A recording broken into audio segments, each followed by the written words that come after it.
हिंदू धार्मिक मान्यता के अनुसार सप्ताह के 7 दिन अलग अलग देवी देवताओं को समर्पित होते हैं। फिर उन्हीं के अनुसार पूजा आराधना की जाती है।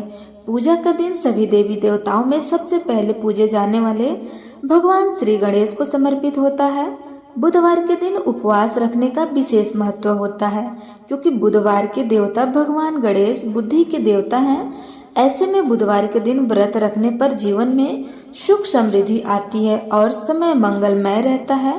ऐसी मान्यता है कि जो भी व्यक्ति बुधवार के दिन व्रत रखता है और भगवान गणेश की पूजा करता है तथा उनकी कथा सुनता है, उस व्यक्ति के जीवन में कभी भी धन और धान्य की कमी नहीं होती है। आज बुधवार के दिन आइए सुनते हैं श्री गणेश जी की कहानी।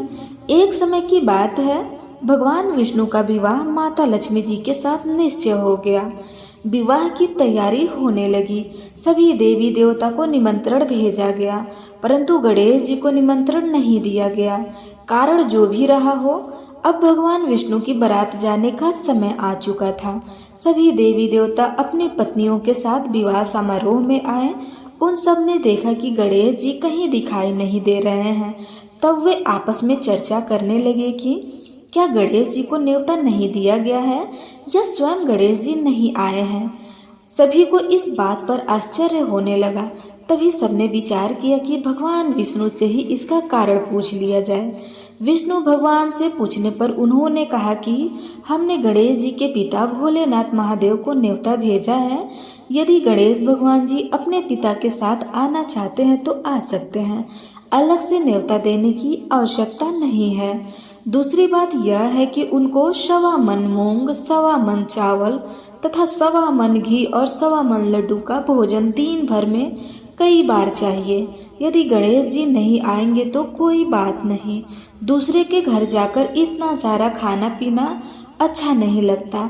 इतनी वार्ता कर ही रहे थे कि किसी एक ने सुझाव दिया, यदि गणेश जी आ भी जाए तो उनको द्वारपाल बनाकर द्वार पे बैठा दिया जाएगा और कहा जाएगा कि आप यहीं पे बैठ के घर का रखवाला करें।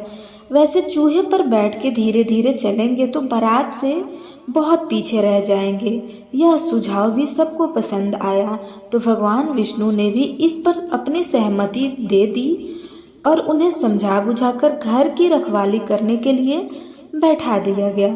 बारात चल दी। तब नारद जी ने देखा कि गणेश जी तो दरवाजे पर बैठे थे। नारद जी ने गणेश जी से पूछा कि वे बारात को क्यों नहीं गए। तब गणेश जी ने कहा कि भगवान विष्णु ने उन्हें अपना निवास स्थान सौंप कर गए हैं। अब मैं यहाँ का राजा हूँ। तब नारद जी हंसते हुए कहने लगे कि यह भी तो हो सकता है कि उन्होंने आपको द्वारपाल के रूप में यहाँ बिठाया हो। तब गणेश जी कहने लगे कि हाँ, विष्णु भगवान ने मेरा बहुत अपमान किया है।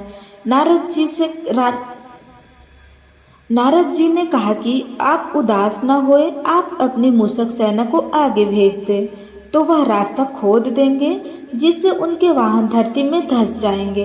तब आपको सम्मान पूर्वक बुलाना पड़ेगा। अब तो गणेश जी अपनी मूषक सेना को जल्दी से आगे भेज दिए और सेना ने जमीन खोद दी। तब बारात वहां से निकली तो रथों के पहिए धरती में धंसने लगे। लाख कोशिश करने के पश्चात परंतु पहिए नहीं निकले।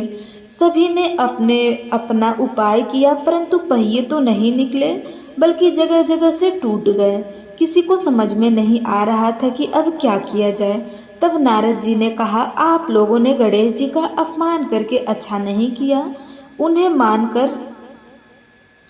उन्हें मनाकर लाए तो आपका कार्य सिद्ध हो सकता है और यह संकट टल सकता है। शंकर भगवान ने अपने दूत नंदी को भेजा और वे गणेश जी को लेकर आए। गणेश जी का आदर सम्मान के साथ पूजन किया गया। तभी रथ के पहिए निकलना शुरू हो गए। अब रथ के पहिए तो निकल गए, परंतु वे टूटे फूटे थे, तो उन्हें सुधारेगा कौन। पास के खेत में खाती काम कर रहे थे, उसे बुलाया गया। खाती अपना कार्य करने से पहले श्री गणेशाय नमः कहकर गणेश जी की वंदना मन ही मन करने लगे। ये सब देखते देखते खाती ने सभी पहिए को ठीक कर दिया। तब खाती कहने लगे कि हे देवता, आपने सर्वप्रथम गणेश जी को नहीं मनाया होगा और न ही उनका पूजन की होगी, इसलिए तो आपके साथ यह संकट आया है। हम तो मूर्ख अज्ञानी हैं, फिर भी पहले गणेश जी को पूजते हैं, उनका ध्यान करते हैं। आप लोगों ने देवतागण होके भी आप गणेश जी को कैसे भूल गए? अब आप लोग भगवान श्री गणेश की जय बोलकर जाएं तो आपके सब कार्य बन जाएंगे और कोई कष्ट भी नहीं आएगा। ऐसा करते हुए बारात वहां से चल दी और भगवान विष्णु का लक्ष्मी जी से विवाह संपन्न करा करके सभी सकुशल घर लौट आए। हे गणेश जी महाराज, आपने विष्णु भगवान के जैसे कार्य सिद्ध किए हैं उसी प्रकार सभी के कार्य सिद्ध करें। तो प्रेम से बोलिए गणेश भगवान की जय।